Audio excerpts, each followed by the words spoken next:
Hello guys, welcome to our channel. जैसा कि आप लोगों को पता ही होगा कि कुछ दिन पहले एसएससी सीजीएल मेंस का आंसर क्या आया है। तो आप लोगों ने देख ही लिया होगा कि आप लोगों को कितने मार्क्स बन रहे हैं उसमें। तो उससे एक आपको रफ आइडिया हो गया होगा कि इसमें मेरा हो सकता है या नहीं, क्योंकि कुछ दिन पहले आरबीई वाले शुभम जैन सर एक कट ऑफ का वीडियो निकाले हैं जिसमें बताए हैं कि इतना इतना जिसका स्कोर है और वो सेफ स्कोर है। तो उससे आपको एक आइडिया लग गया होगा कि मेरा होगा कि नहीं।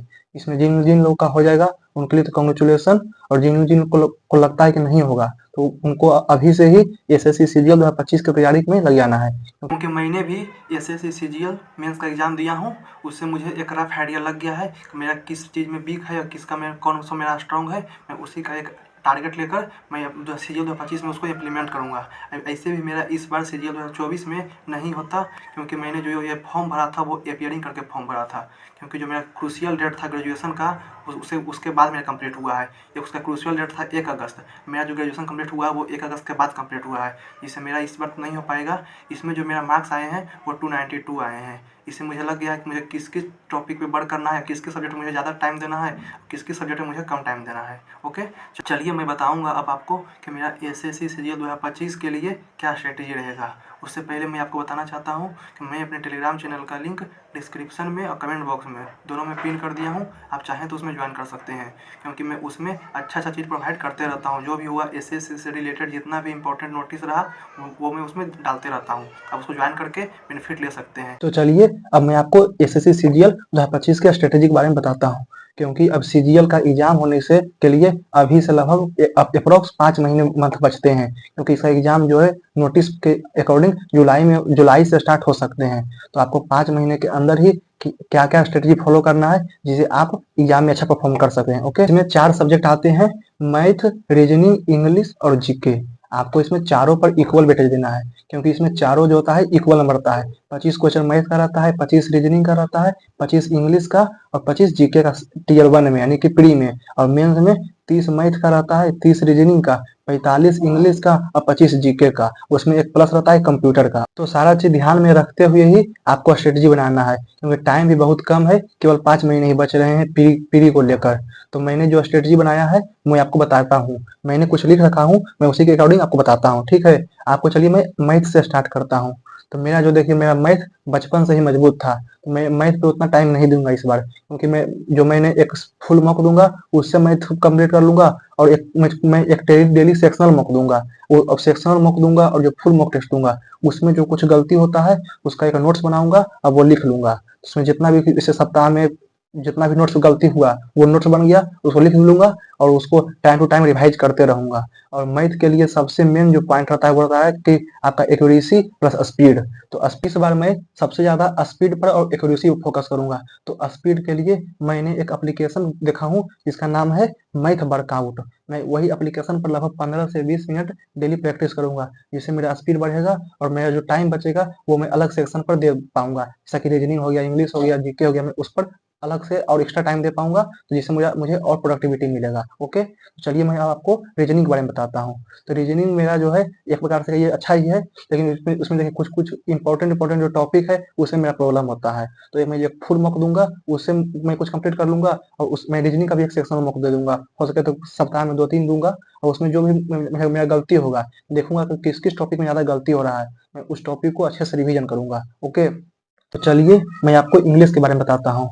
मेरा जो है जो वीक पॉइंट है वो इंग्लिश और जीके है, उसी में मेरा ज्यादा नंबर कटते हैं, इसमें मुझे मार्क्स कम आते हैं। तो मैं इंग्लिश पर और जीके पर ज्यादा ध्यान दूंगा। तो मैं इंग्लिश में सबसे पहले एक इंग्लिश माध्यम नाम का टेलीग्राम चैनल है, मैं उस पर एक डेली पीडीएफ आता है, इसमें लगभग 25 क्वेश्चन रहते हैं और कुछ वोकेबुलरी रहते हैं उसी से रिलेटेड।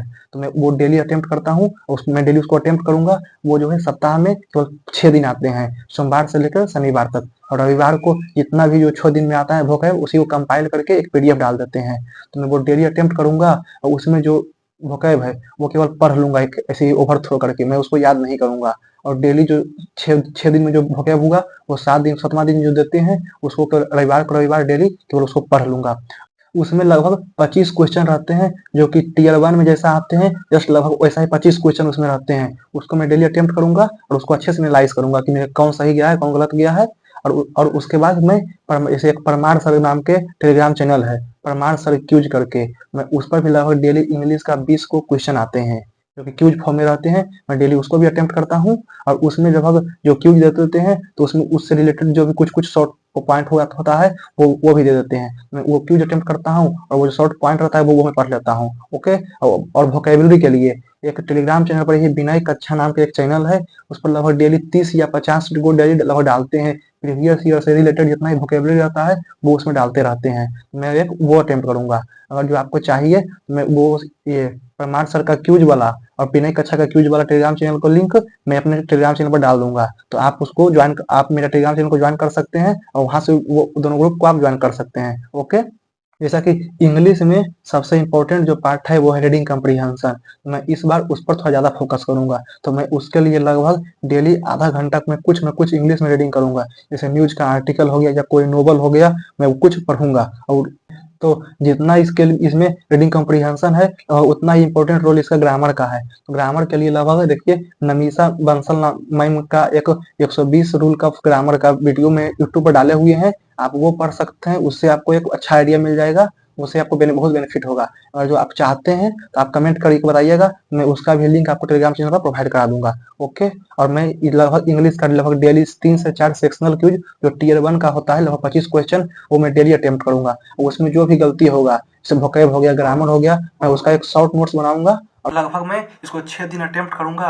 और जो 6 दिन में मैं जो अटेम्प्ट करूंगा उसमें जो गलती होगा उसमें उसको एक नोट में लिखूंगा और मैं उसको 7वां दिन रिवाइज कर लूंगा। ओके। ये रहा मेरा इंग्लिश का। और चलिए मैं अब आता हूँ जीके पर। जीके में मेरा देखिए, मेरा जो सबसे बिग पॉइंट है वो जीके ही है। जीके में बहुत नंबर कटते हैं। मैं जीके पर सोच रहा हूँ इस पर बहुत ध्यान दूंगा, क्योंकि जीके में भी नंबर आना जरूरी है। बिना जीके का आपको सिलेक्शन नहीं हो पाएगा।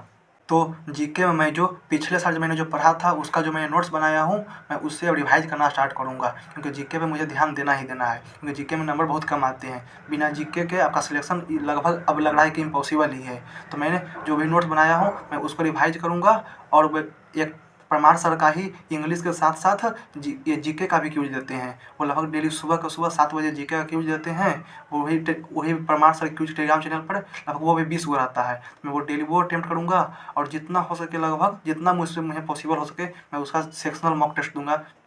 और वही मुझे रिवीजन करने के टाइम या फिर मैं जो मॉक टेस्ट दूंगा, सेक्शनल मॉक टेस्ट दूंगा, उससे मुझे जो भी लगेगा कि मेरा ये टॉपिक में गलती हो रहा है वो मैं यूट्यूब के माध्यम से टॉपिक सर्च कर करके पढ़ लूँगा। और मैं परमार सर को भी सोच रहा हूँ कि मैं फॉलो करूँ। उनका जो FRB बैच हो गया या फिर जो निट्टो हो गया या फिर PYQ हो गया, कोई भी एक से मैं स्टार्ट करूँगा और मैं उनका पढ़ना स्टार्ट करूँगा। ओके। यही रहा मेरा जीके का स्ट्रेटजी।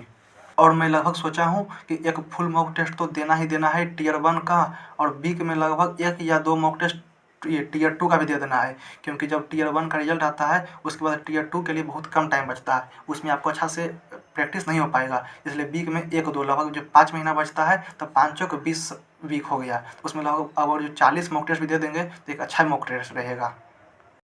आशा करता हूँ कि आपको ये जो मेरा स्ट्रेटजी वीडियो है अच्छा लगा होगा।